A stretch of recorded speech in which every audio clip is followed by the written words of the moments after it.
Now that we're finished with the homepage, let's take a look at our original wireframe and how it's been applied to our UI over here. Originally, we had our slider image here, and we've applied that with our logo and our menu here at the top, and that's come across quite well. We added some font awesome icons here on the left and the right, but we've also added in some text here. And this is pretty important because a lot of the times when companies do have images, they also want to carry across a statement, and this will do that. In terms of the next section here for About Us, we've followed the grid structure here of column design, and we've made sure that everything is consistent so that later if you want to do responsive design, each one of these columns can break into a row.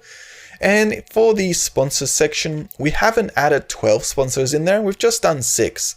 Usually sponsor images are pretty big, and if you have them really small, you won't be able to see them properly. This way, by just having 6 right here, they fit into that column design a lot more neatly. And if we wanted to, we could add more, but they can also collapse down much easier too.